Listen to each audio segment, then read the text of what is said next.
Hello, Pete99 here. This is a Glock magazine test, part 1.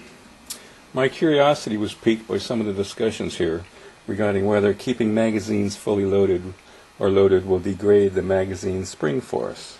So I decided to attempt a test that may shed some light on the subject. I'm not a metallurgist, gunsmith, nor physicist. I was an aerospace senior test engineer for a number of years. I built this fixture to try and measure spring force on a limited number of Glock 9mm and 40 cal factory magazines. The fixture is in two parts. Part 1 is this Palouse PS20DL postal weight scale that was purchased in 2004. It can measure up to 20 pounds in either English or metric units.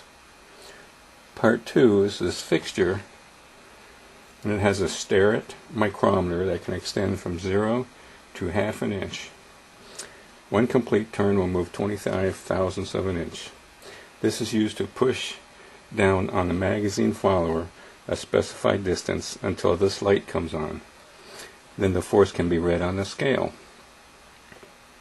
The absolute accuracy of the fixture isn't super important, as we will be looking at changes or deltas in the readings, comparing a set of readings now with a set taken at some later date.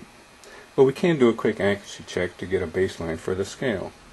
I have some masses used to calibrate scales or generate pressure on a deadweight system. First, 100 gram scale mass. And you can read 100 grams. Yes? Okay. Let's switch to the English system. And we'll throw ½ pound down here. There's 8 ounces.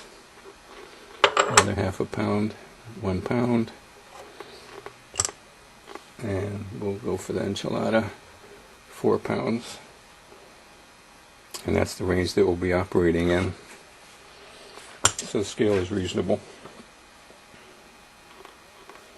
I labeled 4 magazines. I can get these here.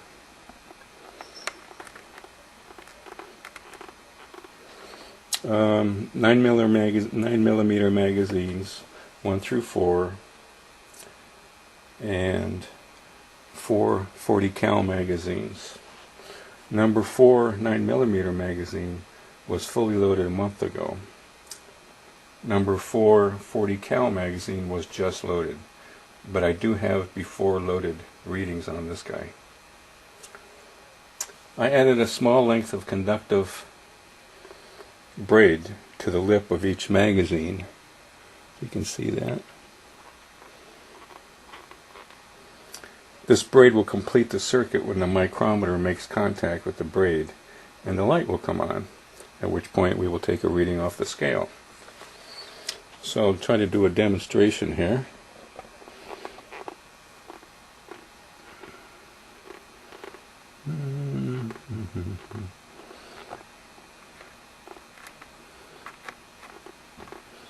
Come down a bit. Okay, let's see if we get that.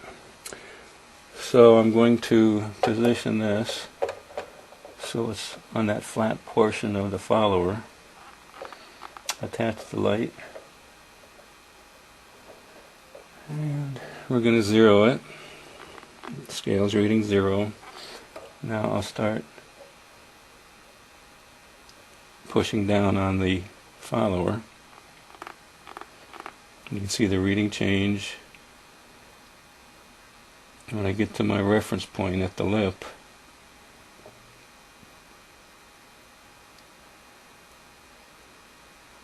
the light will come on. And I'm reading 4 pounds 4 ounces. Let me back it off. We'll come down on it again. Okay, 4 pounds 2½ ounces or so. So it's pretty close. So then I took the 4 pounds 4 ounces, multiply it times 16, then convert it all to ounces, and I graphed the data on an Excel spreadsheet. It is important to know what the sequence was. I did 1 through 4 of the 9mm. Then I did 1 through 4 on the 40 cal.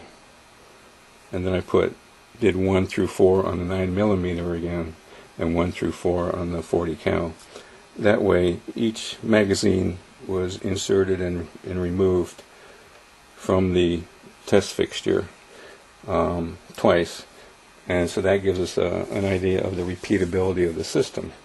How consistent was the reading number 1 with reading number 2 after it was removed and reinserted. So we can look at the 9mm.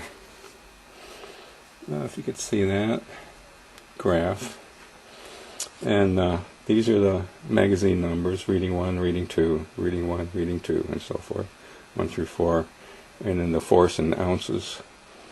And you can see that comparing 1 and 2, 1 and 2, 1 and 2, it's pretty consistent. It's pretty good, pretty reasonable for this test. And nothing terribly exciting. Remember, number 4 has been loaded for about a month, and it's around at the level of number 1, which is a virgin magazine, so I don't know that that means anything. The 40 cal magazines, kind of interesting that increasing 1 through 4. But again, the repeatability is reasonable. And remember, after I did these readings, I loaded up magazine number 4. So we'll see what happens to him over time.